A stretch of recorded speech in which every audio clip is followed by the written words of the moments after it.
Hello, everybody, and thank you again for joining me, Ben Calder, as I'm here to give another one of these interviews for the BTPA, the Bowen Therapy Professional Association here in the UK. Today, I'm really excited to have Lindsay Holder with me, who is based down in Malvern in the Midlands down there. And Lindsay is not only for the last 18 years Bowen therapist, but she is also a Smart Bowen instructor, lead instructor here in the UK, and teaches both the canine and the equine work as well as having a broader interest in nutritional work, using cold laser both with animals and humans, and biochemic tissue salts, and also works with functional breathing with her clients as well. She's also really involved in doing kind of research and study and understanding through horses with Sharon May-Davis, one of the leading anatomists and research scientists in the equine industry. And they undertake horse dissection work, which is really interesting. We get into that later in the interview, and you can learn more about that in her Whole Horse Health website. We'll have all the links for those in our video descriptions. But right now, let's get into that interview with Lindsay. I hope you enjoy this. Hi, Lindsay. Thank you for joining me today. Really appreciate you coming and giving your time. No, thank you. And thank you for doing this. Thank you for inviting me. Yeah, no problem at all. It's really exciting as well, because not only do you have this really nice broad area of Bowen work, but you're the first person that we've put in these interviews yet that is doing the canine and the equine stuff. So I'm really interested to talk about that, but we'll get to that a little bit later on into the process. And we'll look forward to learning more about, because there's a really wide field of stuff that you've done. So I think just to help with people who've maybe not come across your work before, give us a little bit of an introduction about how you got to where you are today. What got you involved in physical therapy, and what was your introduction into Bowen? Okay. Well, where do I start? I suppose mine is a bit different to most people. I wasn't a therapist already. I hadn't had any experience of therapies. I'm just a horse mad young person. I go to a horse show every year, and I came across this stand that said Bowen. I was like, what's Bowen? I don't know, let's have a look. And I always wanted to work with horses, treat horses' backs, be the back lady, that's what I want to do. But couldn't actually find anything local to me or where I was. So I came across Bowen and I thought, oh, this sounds good. And of course, you've got to treat people first. And I was like, oh, I'm not really sure how I feel about that. Okay. And that was it. Carried on my day, enjoying the show. Never thought about it again. The next year I went to the show and there was this Bowen stand again. And I was like, oh, I remember these people last year. So I got some more information. And I was currently at uni doing Equine Sciences. And I had some money left of my student loan. And I was currently, as you do when you're a teenager at uni, kind of wasting a lot of the money, going out, having a drink. So I thought, I'm going to spend this wisely. So I did two things with that money. I bought my horse saddle and paid to do the first part of my Bowen training in humans. So I toddle along, not having a clue, and all these people are there with all these profound reasons to why they're there and how Bowen's helped them. And I was a bit like, wow, I just heard that I've got to do humans before I can do horses, and felt a bit daft, really. But did it and had a great time, and realised, the people that I'd seen as my case studies, they're like, oh, you've helped me with this, you've helped me with this, you've helped me with this. And I only came with a bit of a bad back when I'm riding. I was like, really? It's like, wow, imagine what I can do if I actually know what I'm doing, as opposed to just being told to do this move here and this move here.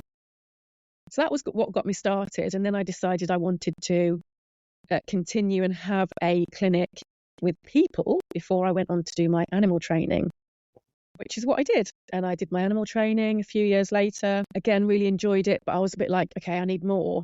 Why isn't there any more? And carrying on through my clinic and through my CPDs, I came across Randy teaching the Smart Bowen. And I was like, oh, I love this. This is really good. And he told me that they did equine, but it wasn't in this country and it probably wouldn't come to this country. So straight away I was like, right, we'll see about that.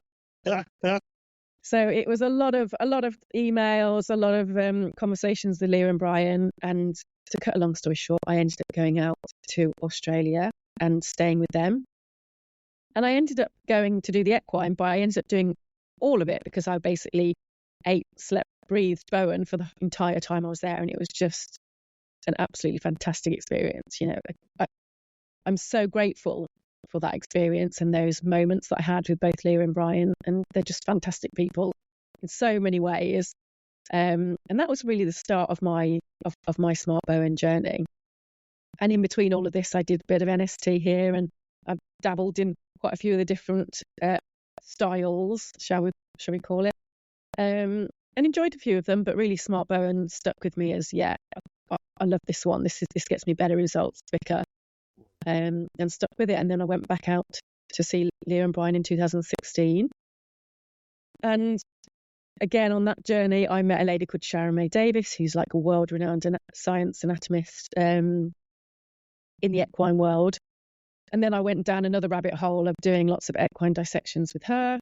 And before you know it, here I am with like 18 years of Bowen experience behind me and thinking, wow, how did that happen?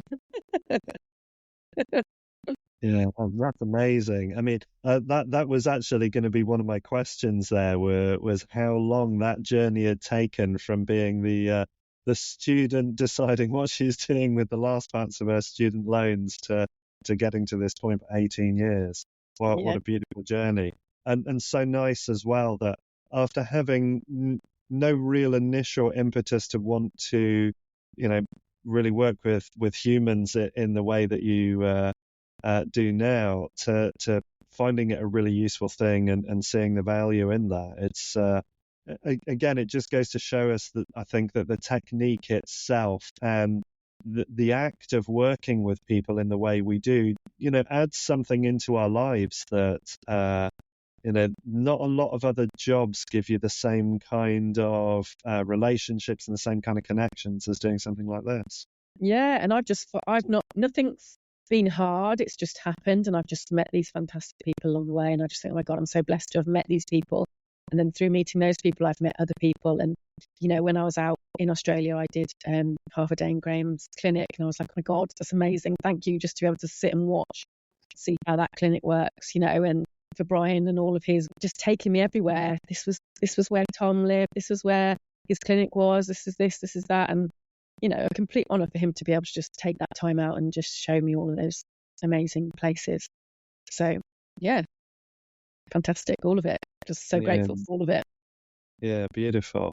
And, interesting as well, the way you talked about having dabbled in styles. I kind of like that. And, again, I was with Graham Pennington over the summer. He was here in the UK and lucky enough to do his targeting primary dysfunction workshop with him, which was just crazy stuff and really interesting. Amazing stuff. Yeah, sure. I've got an article that I'm going to be having in Touch magazine coming out on the next edition about that. And just the results from that. But having dabbled in styles, as you said, you've done NST as well. So we interviewed Michael Nixon-Livy earlier in the year as well. So we talked a bit about that. But tell me a little bit for you what it is about Smart Bowen that, because again, personally, I don't even understand the difference in the practice with Smart Bowen. I've not experienced it. As far as I'm aware, I've not been treated by anybody who's been trained in Smart Bowen. So just give me a kind of an explanation from your point of view about how you see Smart Bowen and what you feel the differences are with some of the other styles and why for you that is a value. Okay. So I always remember when I qualified, I had a real issue with shoulder problems. And everybody kept coming to me with shoulder problems. And I was like, oh my God, this is my nemesis. Like, this is the universe telling me I need to sort my shit out and I need to learn how to sort shoulders. Kept having these people come through with shoulder problems. And I was just told, well, this is the shoulder procedure. This is what we do. And I was like, yeah, but what happens if it's a frozen shoulder? What happens if they've got restriction here or restriction there? Well, this is the shoulder procedure. And I was like, that's not helpful. Whereas when I did the Smart Bowen, they were like, well, we are looking at trigger points, we're looking at pain referral patterns. So if somebody comes in and they have pain referral in this area, then it's likely to be this muscle and this muscle's problem. So here's a move for this muscle and this muscle. But if it's this muscle, then we've got to move for here and here. And I'm like, God, that's what I need. I needed a bit more firm science of when you have pain in this area, this is where the pain will generally refer. And when you have pain in this area, this is where it will generally refer. So then all of a sudden I was knowing which muscles were involved and how I can work out where those pain patterns are. So straight away, I'm getting to the points I need to. I don't have to do just this little move here on the shoulder and let's see how you get on. I was making sure I had a change before they left the clinic. And then the next time they came, like, it was fantastic. It helped so much. But I've still got a tweak here, or we need to work on this. Obviously, it's not a miracle. It's not going to get rid of it instantly. But I was just having much better results, and I was understanding why they were still having pain in certain areas. And I was thinking, yeah, I couldn't release that very well. It was really tight, but I've got to let the body do its bit now. So I was just getting results quicker. So what I would normally get in, say, 4 or 5 sessions, I was now getting in maybe 2 sessions. Yeah. So people were feeling better and they were like, oh, this is fantastic. And then I was getting more referrals from people who had been to see me because, oh, so-and-so had this problem and she only saw you twice. And, and then you're in a position where you're like, well, that might not be your experience. I'm not a magician. I don't have a magic wand, but we can see what we can do and let's see if we can find where those primary problems are for you. Mm-hmm. And that was my journey, really. That was what made me think, yes, okay, this is what I need. I needed that bit more information as to what we're doing and how we're affecting the body. Yeah.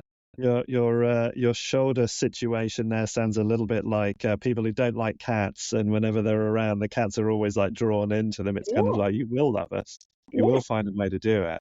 I mean, do you think that any of that difference as well, because again, we're talking about an 18-year time scale.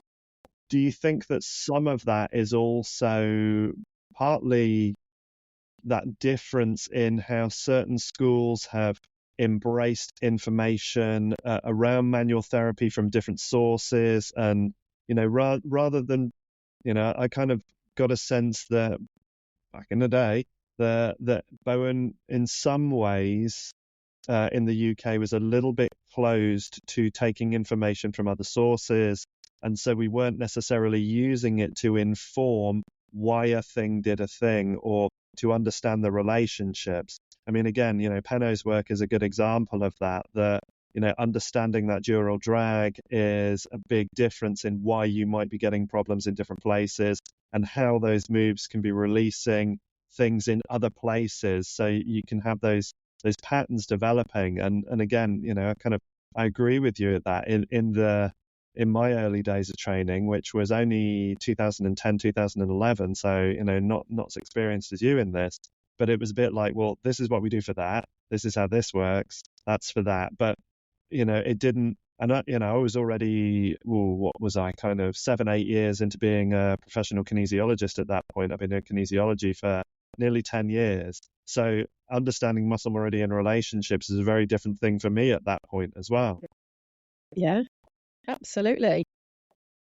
I think there's so many. You touched on loads of different things there. So when I trained, I had no experience in any of those fields, absolutely none. I was out there, Bowen can do everything, and then slowly realizing, oh, hang on, okay, let's be realistic. What can I do? How can I help? Where do I need to learn more? All of that's really important. And then with the Smart Bowen and Brian's experience and Leah's experience, they both had a really interesting careers which have helped them to produce Smart Bowen as Smart Bowen is today. So that's when I slowly learned a little bit about TCM and the meridians, and all of these different elements slowly came into my work through, oh, well, what's that? And my business partner at the Centre for Wellbeing is a kinesiologist. And I was like, oh, I need to know about this. Look at, this is really helpful. This could really help me. So I've then learned of all these people that are around me and through my own experiences as well. Like I always say, my animals are my teachers. And my dog has had slip discs in his time where I've been told, you need to go and have surgery and it's the only option. And I was like, we're not doing that, so I took him to a homeopathic vet. He did laser and gentle manipulation. I was like, what is that? What is that laser? I need to know what that is. So that then got me involved in laser, and then my horse was really lame for ages and nobody could tell me what the problem was. Kept telling me, oh, your horse is laminitis. I was like, no, it's in the feet, but it's not a foot problem. And everyone thought I was mad. And then I was starting to think, am I mad? Yeah. Have I got really wrong? And then I had a kinesiologist come out who was like, there's your problem. And I'm like, what?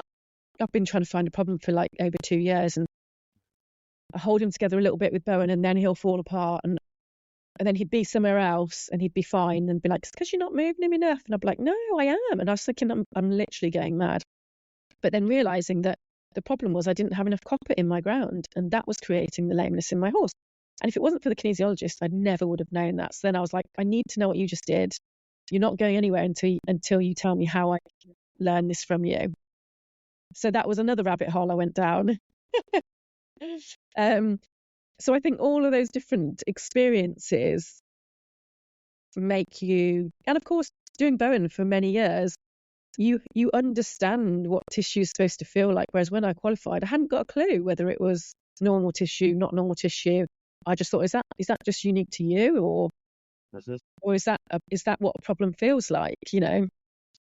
So over time, that experience helps, and that's why for me, with Smart Bowen and from a teaching point of view, I want to incorporate all these things. And I think it's really important that when you train, you get all this information and you don't go out into the big wide world and think, oh God, what do I do?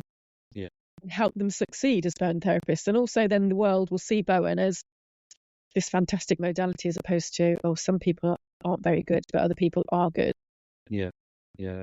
I mean, I think there's, especially on that last point you made there, I think there's a challenge. And, I know when I've spoken to Graham Pennington, to Michael Nixon-Livy, to Ron Phelan, we're all talking about this need for time, that we can't develop that sensory acuity, our knowledge base, our experience, even in some of the best teaching situations.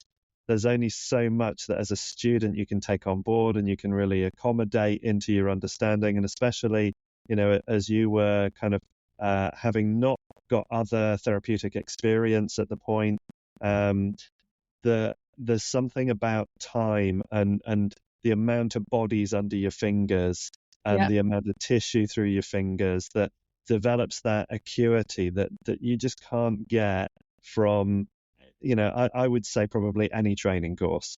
You can listen and you can be shown and you can kind of have a sense, but a bit like learning to drive, isn't it? It's like the first time somebody sets you free and you're out there, that's when that experience really starts to develop. Yeah, I think you're right. I think we've got to put as much in place as possible to make them going away feeling confident in that they will get to feel that. And, again, that's a big part of our training, is that they have to do so many case studies, but on top of that, they have to do other, certainly with the animal side of thing, they have a booklet where they have to fill 50 treatments that they've done. So we're not talking just here's your 20 case studies. I want to know that they've had their hands on lots of horses. And as you say, only time will tell. So you can see students who come through the door who haven't had their hands on, say, oh, yeah, I have. And others that have really been going out and constantly giving it a go and just seeing what they feel. Yeah. And I guess as schools, part of what, and again, I'm seeing this with Bowen College, I'm seeing this with CBS, that they're trying now to put in place a lot more information and support so that as students graduate, as students head out, the lack of experience is okay, because the college is there to support you, and that if you need to, you can refer back and say, yeah, I'm not sure where I'm going with this, I'm not sure how I'm working with that, because again, sponges can only absorb so much in any one go. So it's that having that time to build that up over years, really. Yeah, definitely.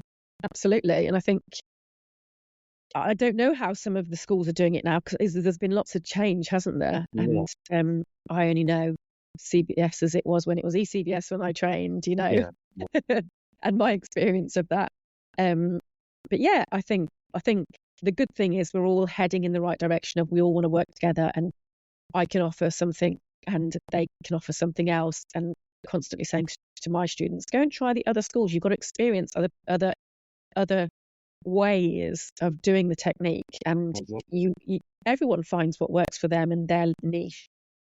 Yeah, sure. And also some teachers, just their delivery method is easier to absorb for some people than it is for others. And we all have our ways of learning that are particular. And whether you're visual, whether you're auditory, whether you do better with written materials, it's all that just gently building that knowledge base and experience over time that and I love the fact that you're encouraging your students as well to explore other stuff, because I think we can sometimes have a risk of becoming too attached to an ideology, to an idea.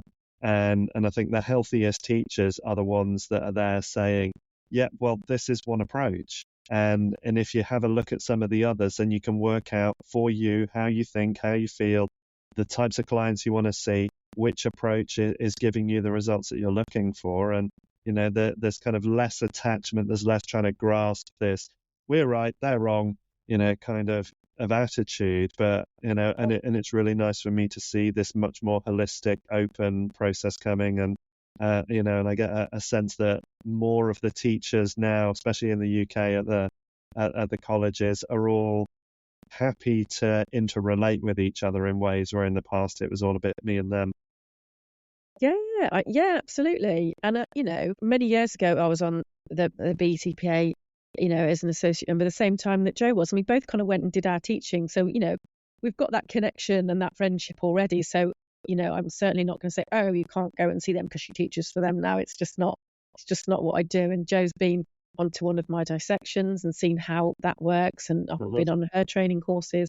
And I think as well as a teacher, I'm always the student as well. I'm always on a training course, and I joke with some of my students all the time about how I need to stop doing all these courses because there's always something I want to do. Yeah. Because there's just isn't there? There's just so much out there, and I just want to know more and more. Yeah. But I kind of love that about my job as well. I love the fact that, it's been 21 years now that I've been professional as a kinesiologist, and I've still got a training program ahead of me that's as long as my arm, because there's more stuff happening and there's more stuff available, and I'm super excited. There was a course came up through the International Association of Specialized Kinesiology over the summer to work with an Australian kinesiologist who is sharing a 4,000-year-old pattern within acupuncture and how he uses it in kinesiology. And his intro talk was just like, that's super exciting. Sign me up, I'll do that. And it's so nice just to listen to these other ideas and to still have this sense of still being the student, still growing, still learning. And, again, it's great that you're also offering that to your students and encouraging them in that process, that it's not right, you did your 5 modules or however it's divided down, you got your ticket, now you're done. Your CPD is one of those things you have to do to keep your membership or whatever. It's be excited about the things you're doing and be passionate, and you get a job for life then. Absolutely. And I'm very lucky in that some of the other instructors have allowed us to incorporate some of their teaching styles or their assessment styles within the Smart Bowen. So that as well, I feel like my students can go away feeling more confident that they can do this, even though they haven't got that experience necessarily behind them. They can still confidently know they're going to achieve change. Right. And everything's growing all the time, isn't it? We're always adapting and changing the way we teach stuff, adding stuff in all the time. And then anyone who's trained, anyone can come and do the CPD with us and just learn these other little bits that are really important. Yeah, sure. Tell me a little bit more about that. What are the incorporations? What are the other bits, the other assessment things that you've been allowed to incorporate? Okay, well, like yourself, I've done Graham's course last year, And Graham was really kind enough to say that we could add some of that assessment stuff into the undergraduate training so that people can go away and be like, look, you can see you've made a change in this client. Go ahead, let them go. Let's see what the body brings back next time, and don't feel, because sometimes I think people go, oh, let's just see what happens. See you next week. You think, oh God. Whereas I feel like with those assessment protocols that he puts in place, you're really seeing what you've done. You're not waiting and hoping for the best. You're seeing you've done something, and that gives the student a huge amount of confidence. And then they're confident in what they're doing. And I always say, you're selling yourself. You're not selling the treatment when it comes really to Bowen or any treatment. People come to see you because they get on with you, and obviously you've got to be able to do your job. But ultimately, if they didn't like you or you didn't gel well, they'd go to another practitioner.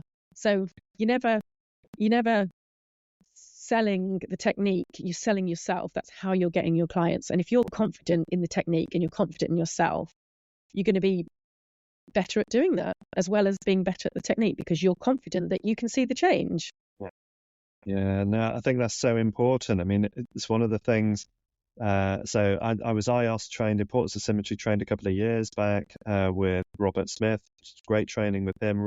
Really changed how my practice was after, kind of still following the standard pattern, as it were.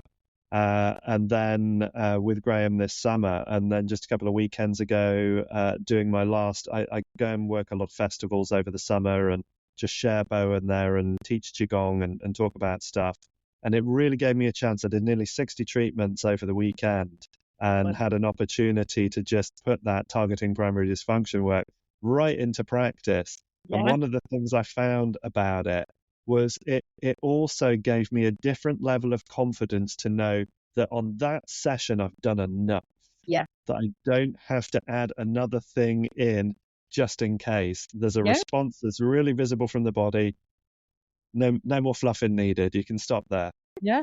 If you do too much, then you're dampening down the response anyway, I think, and I've got clients who come for an hour and it's like a relaxation. It's their time and they are looking at the clock every 5 minutes. I'm getting my hour's worth, which I don't like working like that. And then I've got other people who come who are quite happy to be out the door within half an hour or even 20 minutes. They just want to be sorted and they want to leave, and I've got some people who are in, this one lady in particular, bless her, we have a joke that I've never had anyone like her. She's so ticked, I can barely touch her. I'm like, how am I supposed to help you? And we joke about it, but I'm so quick with her. I do this, I do what I need to do, and she's gone, and she comes back saying, it's amazing, and she really loves it. And she's one of the shortest time spans of clients I have, and yet she's like over the moon. So it's not about how long you spend. It's they want the results at the end of the day. There are a few, of course, who enjoy that more of a pampering. Yeah. And you just got to try and accommodate the best you can. But I do always say you're paying for your session, and your session is what you need. And it could be any time. Yeah. And do you find then with clients like that, do you then use that additional time, as it were, sometimes as the opportunity to discuss the nutrition stuff, the tissue salts? Is that where you would use laser work with people as well? Tell me a little bit more about how you incorporate those aspects into your practice. Yeah, I don't push people to have, I think you need this, or I think you need this. I always say, look, this is an option. If we feel that there's a problem that's not resolving quick enough, I can say, look, we've got these other options available. And if I'm completely honest, I use my laser and stuff more with the animals than I do with people, because I think people are more open to trying stuff on their animals, and then they come and they say, I want this, and that's what I want, Mm-hmm. So it's a bit more difficult. But whenever I've used my laser, people always, it speeds up that cell recovery. It just enhances the treatment that I give. And generally it's people who have had surgeries or real catastrophic kind of injuries, shall we say, that are life-changing, and then it really helps them to be able to coordinate or to have no pain in an area where they've had pain for many, many years. So I find it a real benefit, but I don't have it with me all the time, simply because my lasers cost so much money. I'm nervous to have it in the car, quite honestly, because if anything ever happened to it, be crying for weeks. Yeah.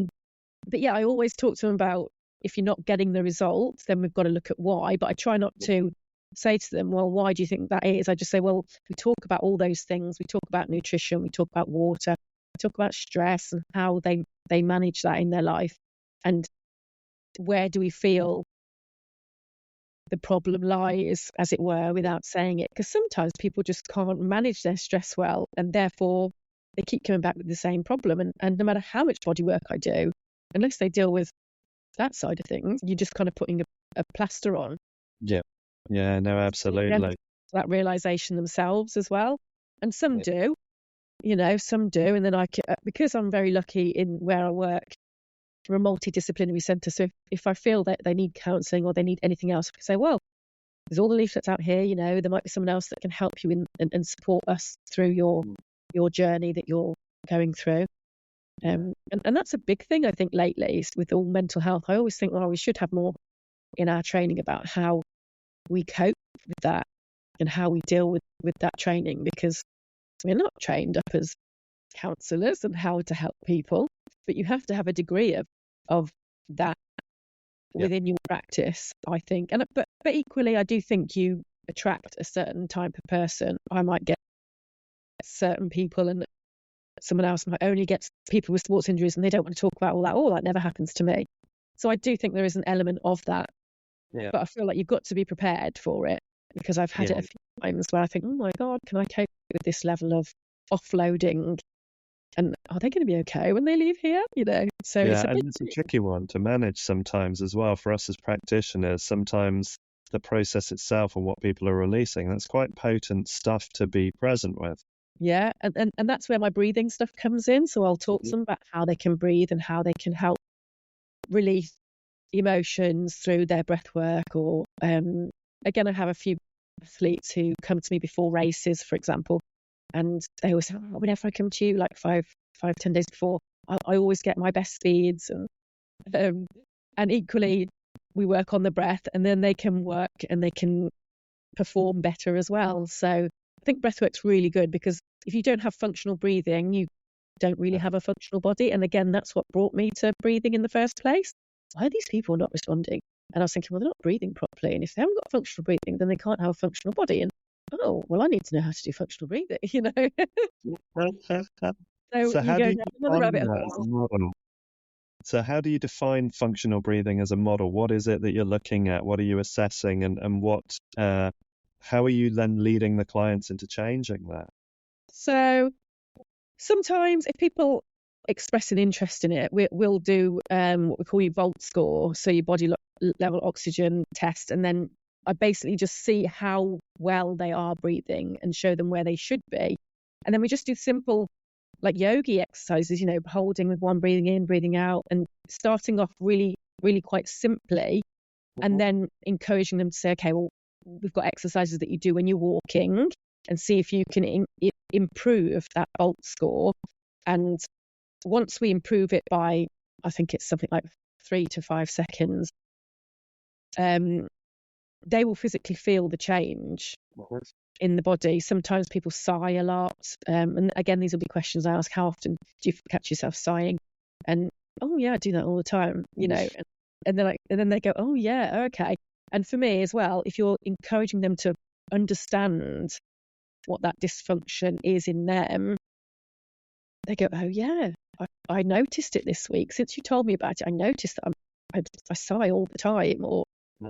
And they go, oh, okay, right. So I say, well, if you sigh, then hold your breath for 10 seconds and then carry on breathing, and it'll counteract that sound. Oh gosh, okay. So we just start small.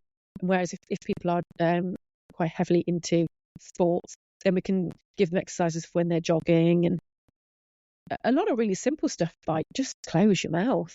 Don't breathe with your mouth. When you go for a walk, make sure you keep your mouth closed. And if you need to breathe with your mouth, then stop and get your breath back through nose before you carry on. And I'm asthmatic myself, so I know what it's like when you can't breathe and you want to just kind of, And again, my son has taken me down that route of, he was always congested, and I was like, oh my God, he's mouth breathing. Like, I need to stop this, and how I can help them. But it's really hard to change your breathing pattern. So just giving them real little exercises to turn it the right way, and then we just keep working on it, really. Yeah. But that's where I start with that bolt test of seeing how well they can hold their breath without holding their breath, because all we have to do really is take a breath in, breathe out, and then just wait until your body tells you need to breathe. So you're not waiting to see how long you can hold your breath for. You're waiting until your body's saying, right, I want you to breathe now. Yeah. And again, another kind of rabbit hole, but I did the whole Wim Hof bit of training with them and the cold ice baths, and I found that amazing. And I was like, wow, I find it difficult just to get people to have cold showers, but me, I always say it's really hard to begin with. But if you just stick with it, you can really feel the benefits. And I totally get that it's hard to have a cold shower, because I hate having a cold shower. But if I plunge into cold water, I find it so much easier, because once you're in, you're in. Mm-hmm. You then just got to focus on your breath. But in the shower, you're constantly getting hit by cold water everywhere, and all these senses of cold, and you have to keep turning around, front, back, side. And I find that harder, but that's just my personal opinion. So I always tell everybody my personal opinion of cold showers, so that they don't think they're alone in it, and just do 15 seconds, see how you get on. And they always come back and saying that they feel better in themselves, and slowly bringing down that inflammation if done correctly. Yeah, sure. And super powerful techniques as well. I mean, my brother gave me a beautiful formula for cold showering to teach you to condition up to it that works really, really quickly. And that's obviously have your ordinary warm shower first of all, switch yourself over to cold, strong exhales as it's happening. And as soon as you feel like you've had enough, go back to warm again, warm up again, then go back to cold a second time, strong exhales, let it all go. Take it as long as you can, go back to warm again. And then when you're warmed up, go back to cold for your third time. And most of the time, that third one doesn't even feel cold. It's a really interesting reaction through the nervous system. And then if you need to, you can stick a warm in at the end of that. And I find within as little as a week, people are just not even bothering to turn back to warm anymore. They're back onto cold. But it's so important as well, this regulation of the system and the breathing. I mean, in Qigong, we're always encouraging our students to look for that point where, did you hold your breath in that movement? Did you catch your breath? Is it feeling uncomfortable breathing through that process? And just that importance of shoulder facilitation as well. I often describe shoulders as like American footballers' pads sitting on top of your lungs. So if your shoulders can't move freely, then you're not going to be able to breathe properly because of the implication of all that tissue, front, back, side, that has that effect on your ribs as well. Absolutely. I'm only just getting into Qigong at the moment, and I really love it. I'm doing a bit between our training, which I'm not really sure why I'm doing it, but when you just think I'm drawn to that, I need to do that because the guy who teaches me is incredible, and all of that information that comes with it is incredible. So he's a really fascinating chap, and I love the whole TCM and how it incorporates to the Bowen world.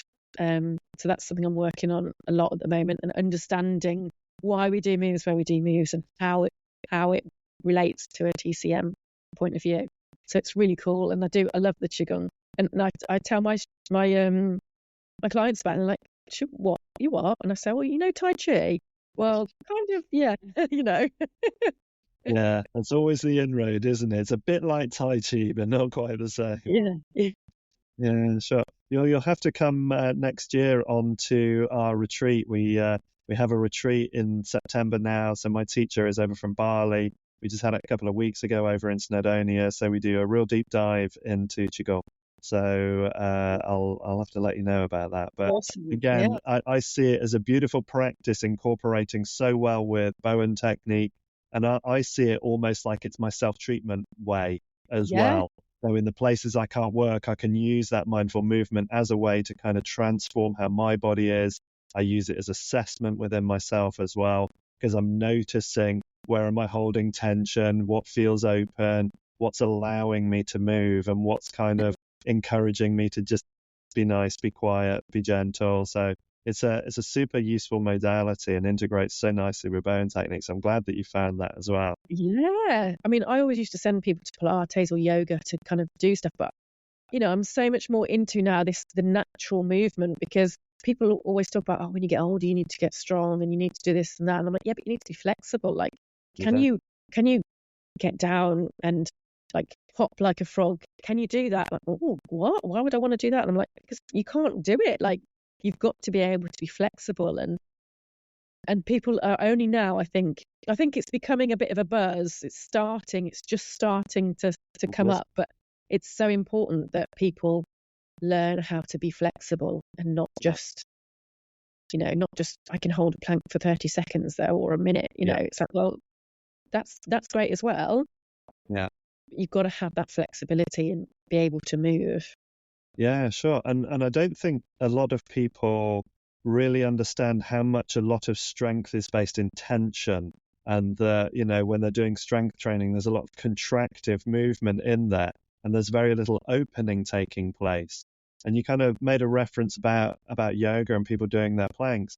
A lot of people don't even realize that most Western yoga is still based very heavily in old kind of colonial, British Raj type exercises from India from years ago that are not really the natural flowing soft spaces that we would have been in. They've got quite old kind of gymnastic military basis to them, which is all about conditioning you so you can work harder. And that's not necessarily, especially I think as we age, my Qigong teacher and we really look at it as our formula for a vital life as we go forward in life, and being able in our extended age to still be able to do things. Not that I'm that old yet, but the point is making the investment now and developing the conditioning for my body now is going to serve me.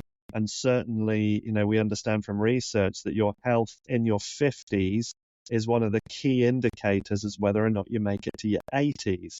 Poor health in 50s, likelihood of getting to 80s is pretty low.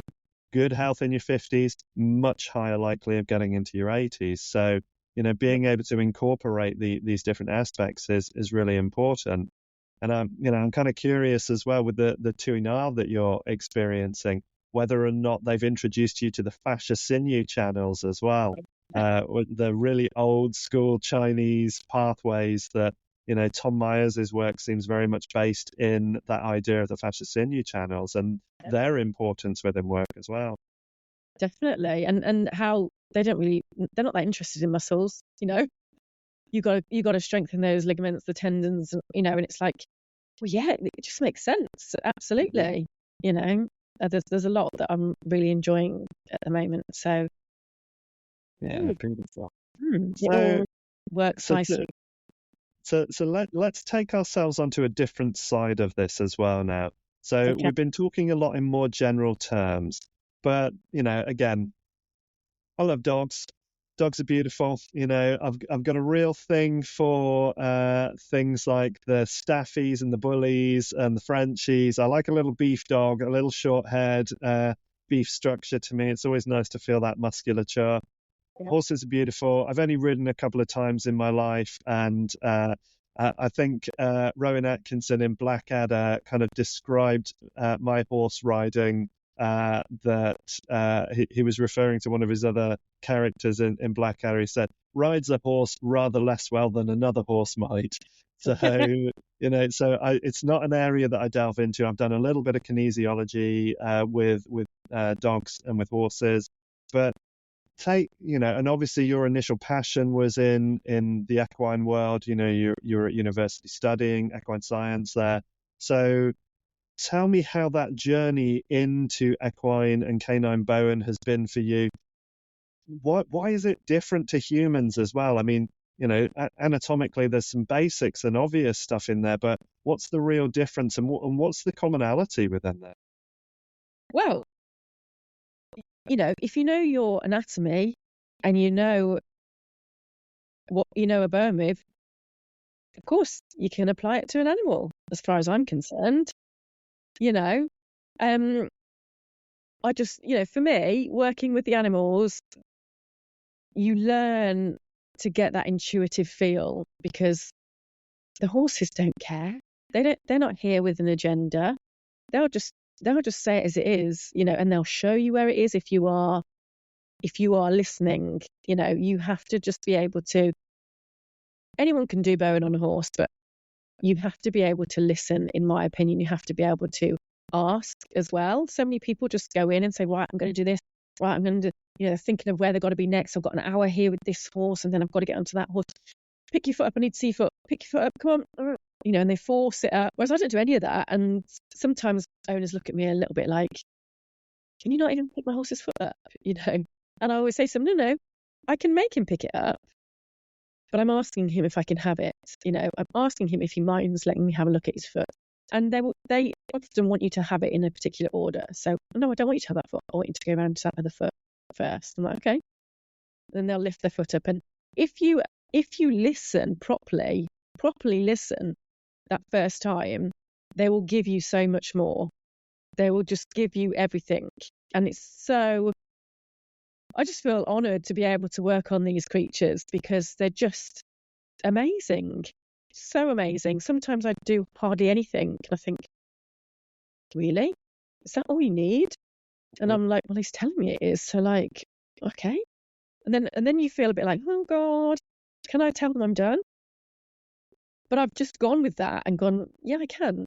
And then the next time, like, wow, like such difference. And I think, God, that's awesome, And I've had people where the chiropractor's been out, the physio's been out, and can't get to the bottom of this problem, and I'm hoping you can help. Otherwise, it's going to be put down. And you think, oh God, no, not too much pressure.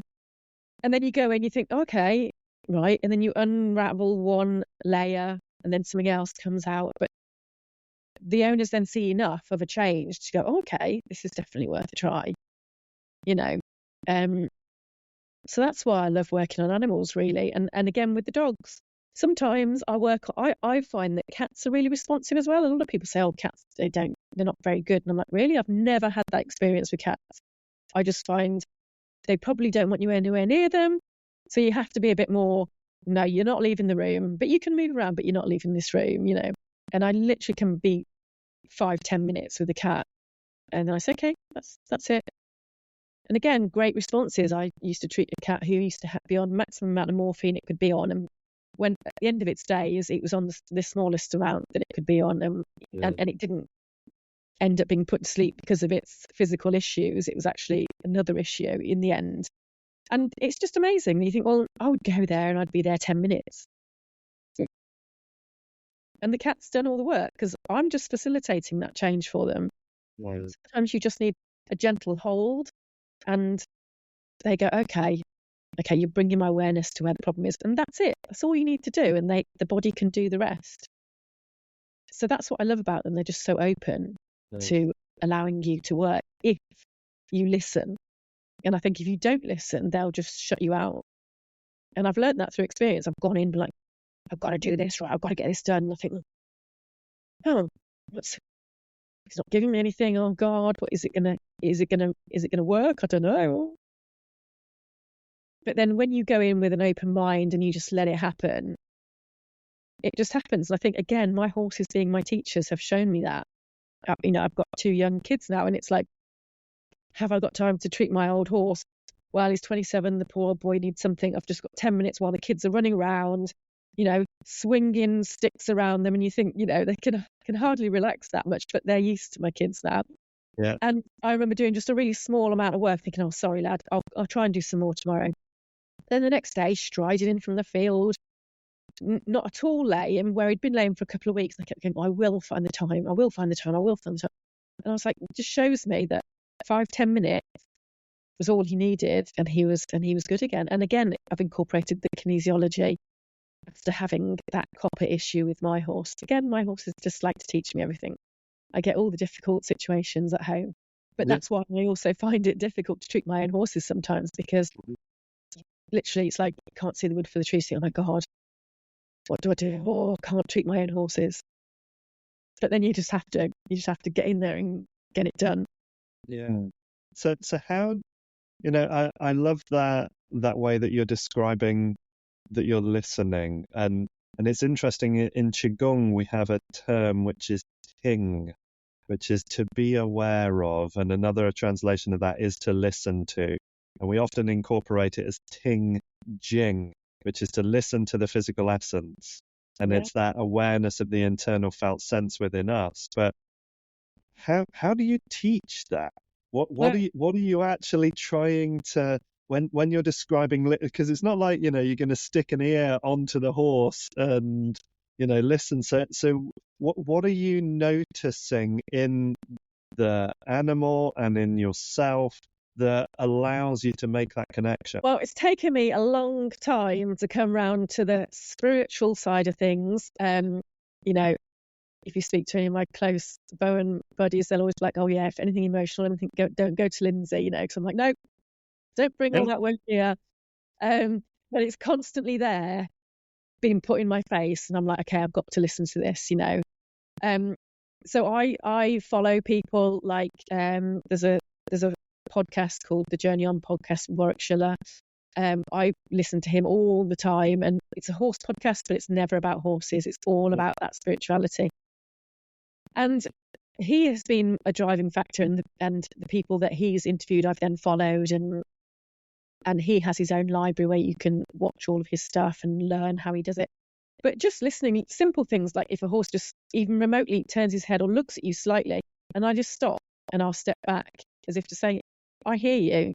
You've got your concern of me being there. I'll just wait for you. And I'll never touch a horse until a horse says I can. So I wait for them to put their nose on me, or I put my hand out and I wait for them to acknowledge that it's okay. And if they don't, I say, okay, he's not ready. I'll step back and I'll just keep talking to the owner. Or it's sad sometimes because you just think the owner's creating a bit of stress. So you have to then just wait for them to go, so yeah, can I have a cup of tea? That'd be great, and just kind of get rid of them. And then I go, okay, and again, people might think I'm a complete whack job, but then I ask, I just say, come on then, whatever the horse's name is, show me what you want me to see. And I don't necessarily like actually say it, but I just say it in my mind, show me what you want me to help you with. And they do.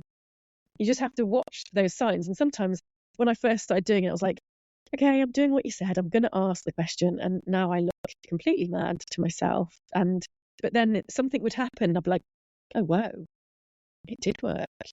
I think, did it really work? Was that just a coincidence? But then it happened time and time again. I think, well, it can't be coincidence. So then I'll always ask for permission to come and touch the horse or show me where you want some help. And they will.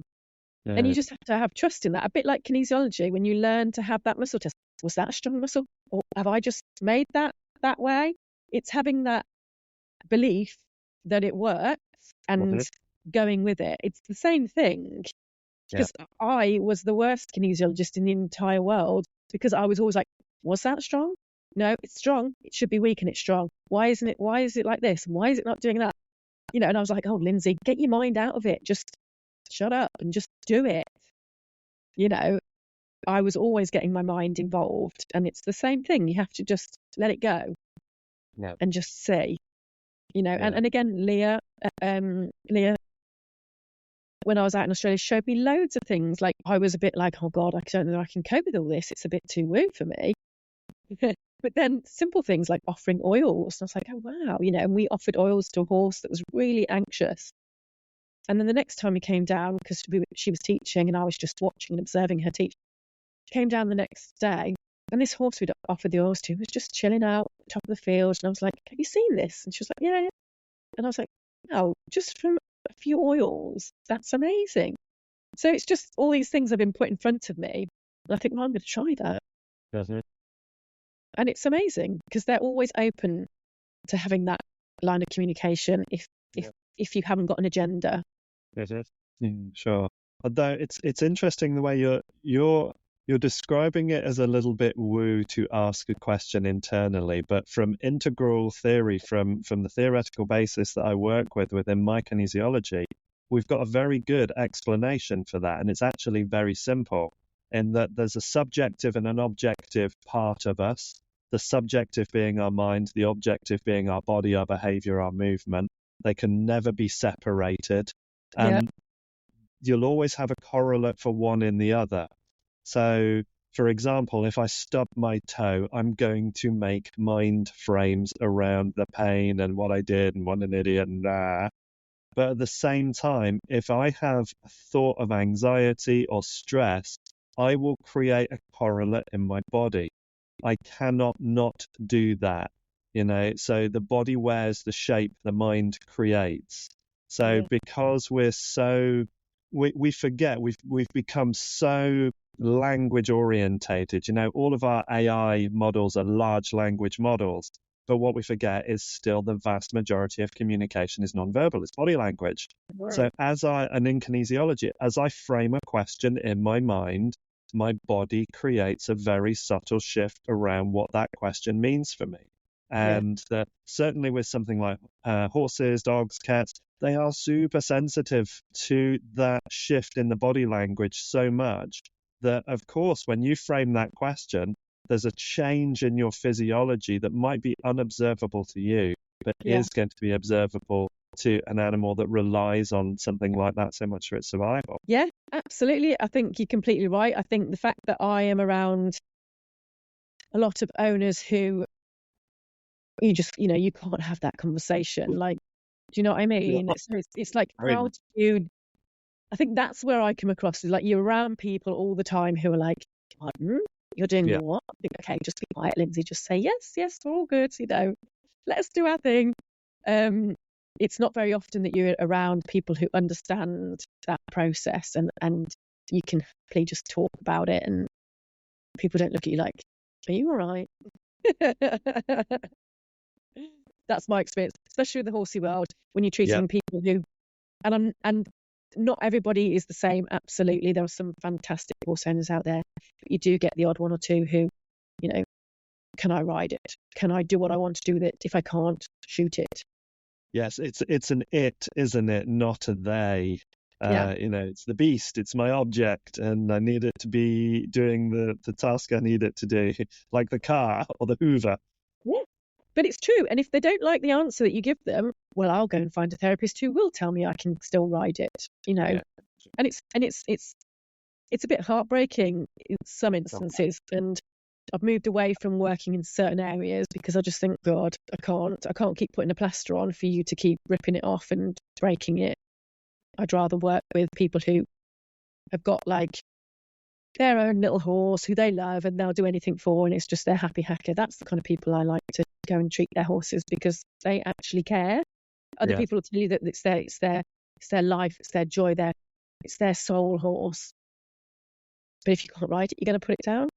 Okay, those two conversations go hand in hand for me. But okay, and you can't express your opinion, obviously. So I'm like, okay, you do your thing. I'm going to do mine. Yeah, that must be really challenging at times as well.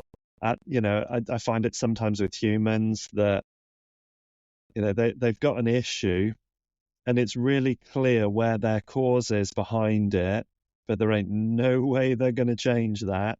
And, to be able to try and be healthy and clear with them in a positive way is not always easy. And sometimes you just know that you're going to see that person once and you're never going to see them again because they're just not ready to look at the stuff they need to look at. Yeah, absolutely. And then on the other hand of things, completely the other end, I get some amazing students and some amazing clients who I just think, oh my God, you're amazing, way more woo than me, and are actually teaching me stuff. They're like, oh, you've come to me because I really need your help. And I'm actually like, yeah, I think you're actually here to teach me something as well, and always be open to that, So that's what I love about it all. Yeah, beautiful. So I'm curious as well, is there anything that you wish you'd been taught when you first started doing all of this that's now really essential to the way you practice? Oh, I think what we're talking about, actually, that feeling, to trust that feeling. And I remember the first time I ever trusted my feeling was when I was treating a police officer, and he really wanted to go on this skiing holiday. And he said he had this shoulder problem, and I was like, are you sure you haven't hurt your knee? And I was adamant that the problem was in his knee, and he's like, no. He's like, oh, actually, yeah, but it was like 25 years ago. I was like, God, like, this is your problem. I'm sure of it. And I just went with my gut instinct and did what I felt I needed to do, as opposed to pleasing him and doing what he wanted. And he had a really good result and was able to go on his holiday and was like really grateful and always talked about that. Oh, do you remember that time I had that problem and you said it was my knee? And I'm like, I do remember that, So just to trust in myself, and I think we all get a bit of imposter syndrome. Oh my God, I shouldn't do this. Or, oh my God, is that right? Am I really thinking that? To be able to trust that and to follow that a little bit more, rather than waiting until it's been right in front of my face. I've been like, okay, I've got to look at it. But it was just because I wasn't around people who were open like that. So to talk about that was like, I was a bit of a weird one. Do you know what I mean? But Yeah, not anymore. I think it's all right. Yeah, you're in a good group now. We're all weird together. It's fine. We're all getting a bit normal and normal in our weirdness, I think, these days. Yeah. Beautiful. And out of curiosity, where do you see kind of our manual therapy, our Bowen work evolving over the next decade or so? What for you is of real interest going ahead? Okay. Well, for me, massively, I want us to be up there, seen to be as good as all of these chiropractors, osteopaths, physios, especially in the animal world, because we are tarred with, the weekend massage training course people. And it's like, well, actually, no. And now there are more and more associations realizing that there are people out there who aren't one of these three titles that are very good at what they do.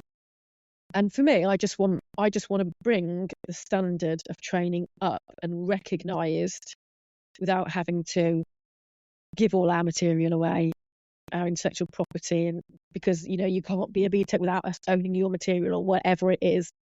I just want to be able for the training to have a set standard, so that everybody has to reach this set standard to be qualified. And then, because then that everyone has got an element of that training, and like it is now, to continue doing CPD. But I just think we need to just raise that profile and bring up the stand. And there isn't really anything, is there? Certainly in the animal world, there's nothing governing us that you have to teach this amount or that amount. And I just think we're as good as some of these other modalities. And I just want people to know that, really. So that's my mission, is to get it up there. And I'm really fortunate that I'm around the likes of Dr. Sharon May-Davis, because there is nobody on this planet that is as knowledgeable as her, in my opinion. Her anatomy on the equine is phenomenal. She's going out to see all sorts of things. She's been out to the permafrost and looking at the bones and saying what was wrong with those horses when they're alive. Like, stuff that you just think, wow, doing all of this research. And we're really lucky, I feel, as Smart Bowen, because she's helped. We've got the program together and said, Sharon, what do you think? This is our program. Said, well, you definitely need to move here because of this and that. Okay, fantastic. So she's helped guide us in what we need. And because I'm very lucky in that I exclusively run all of her equine dissections in this country. Mm-hmm. So every year I see in the region of 2 to 4 dissections, and we do a whole horse over 3 days, and it's just phenomenal. I cannot tell you, like, every time I learn something new, and every time I think, oh my God, I knew nothing. And it was really hard for me to begin with. Oh God, I can't see a horse be dissected. Oh my God, I just can't do it. But actually, what I've learned from it and how I can help the living horse so much more way outweighs, oh my God, I'm looking at a dead horse. Because ultimately, every horse that we dissect is a horse that's being put to sleep anyway, or has been put to sleep and we've acquired. But most of the horses we have, we're really lucky in that they are donated to us by the owners. We have all the history. We have all of them in motion, all of that history they've had with the vets, all of what they thought was wrong, or most of the time couldn't find a problem. And we do the detective work, and we watch it unravel, and you just think, oh my God, these beautiful creatures, they hold so much crap. Like, oh my God, this horse was allowing us to ride it still, and it's got blood in the joint, and it's got fractures here, and it's got this and that. And, list as long as your arm as things that are wrong, yet they just keep giving. And like seeing that fascia in a freshly killed animal is unbelievable. Like we've helped skin and dissect horses that have only been put down an hour, or most of them are put down the day before, and we prep them ready for the next day, and it's 3 days of live event. We now have the horse on a standing frame, so the horse is in a stood position, so that you can see the limbs in motion. You can see how the tongue influences the hind leg and that thoracolumbar fascia, and you can just see it, and then we dissect it off and show people how strong this stuff is. Wow. And then we've taken off a lot of the muscles along the back, and then we've put them back down, and then we've gone, okay, do your Bowen move there, and my hand's underneath. Can you feel that move? Yes, you can. And it's amazing. It's just amazing. You can't get that anywhere else. And I haven't been to a human dissection, so I can't compare. But I've seen human dissections online, and it's like, it's no comparison. There's just no comparison to what that fascia looks and feels like and sounds like. You just cannot replicate that.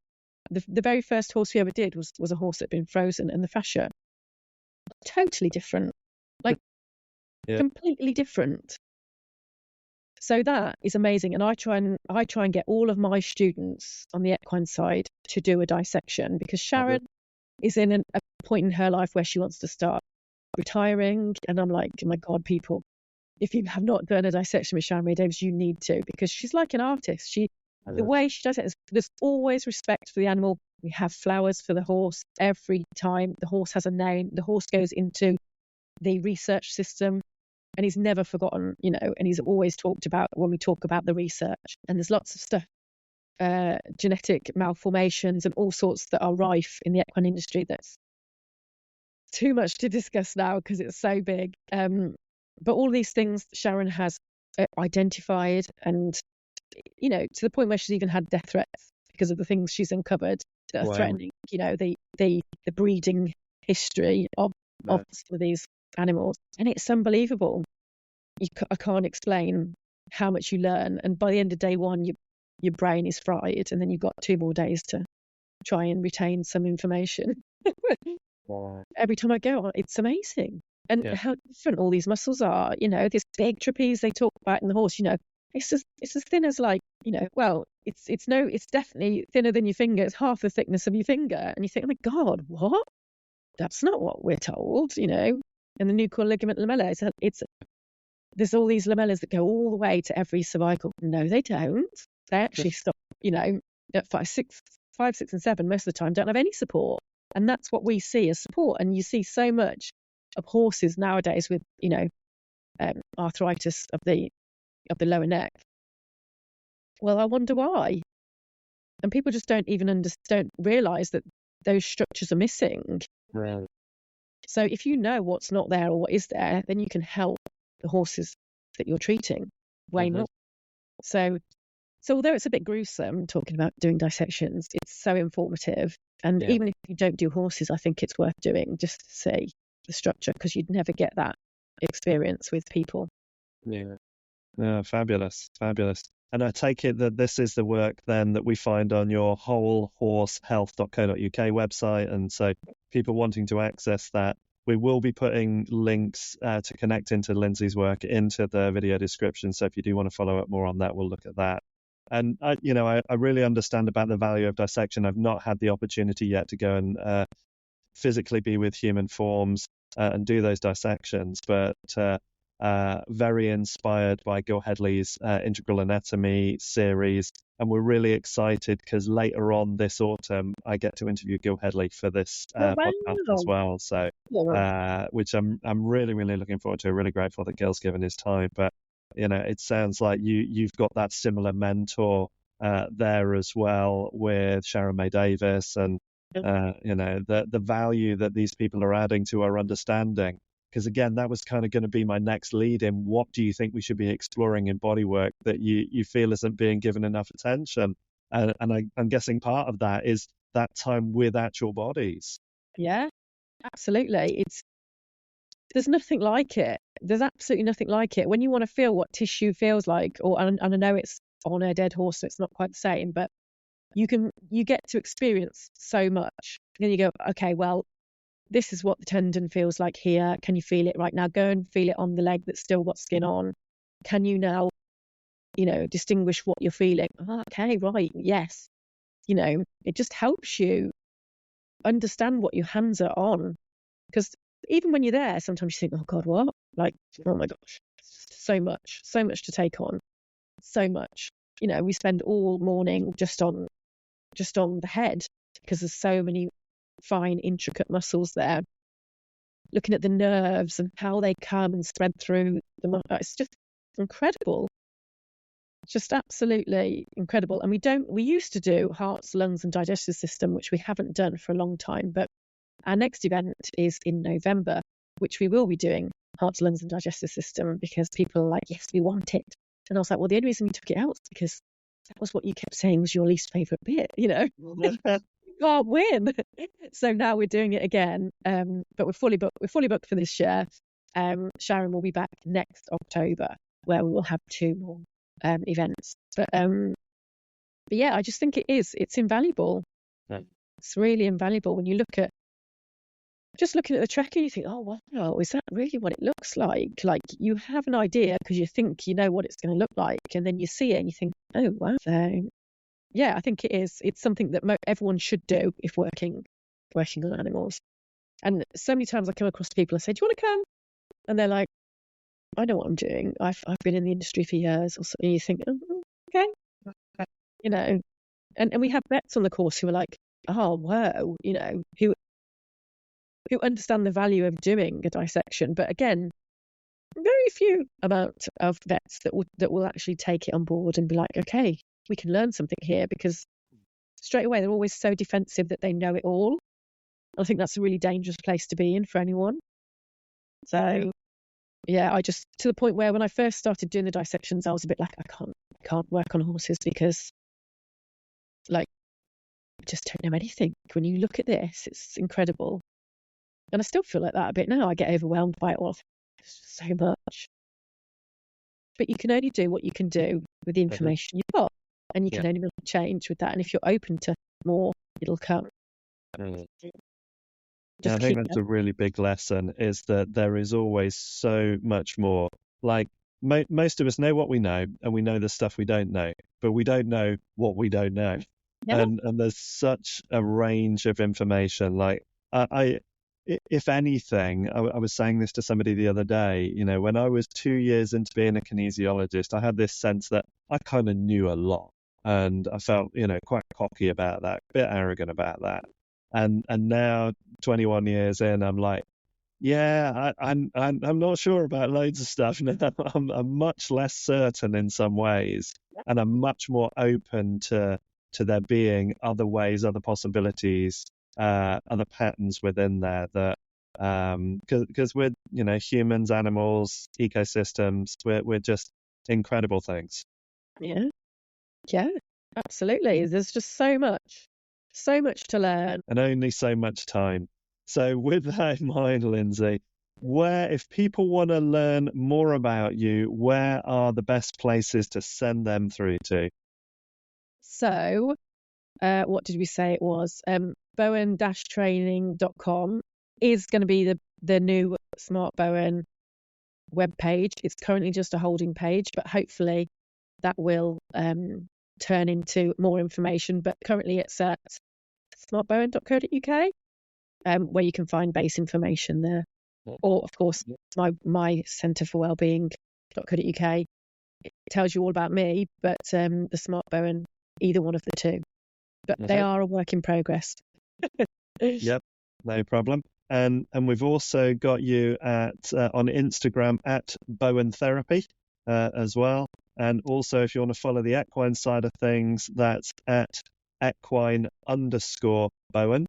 Yeah, or wholehorsehealth.co.uk is an easy one. That's my website with everything on. So hopefully that should be updated reasonably regularly. Yeah. And we'll make sure that we've got links to all of those in the video description for people to be able to access.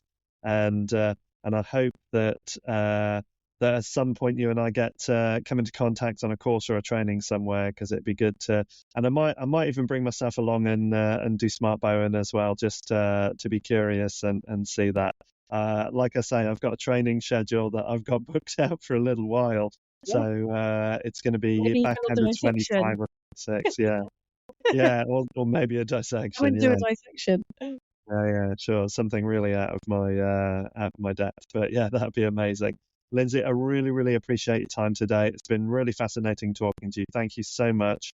And thank you as well, everybody who's given their time and attention listening along to this BTPA Bowen Therapy Professional Association interview here as we aim to extend the understanding of Bowen out into the world with me, Ben Calder, and Lindsay Holder. Lindsay, thank you so much again, and we'll see you again in the future. Yeah, it's been a pleasure. Thank you.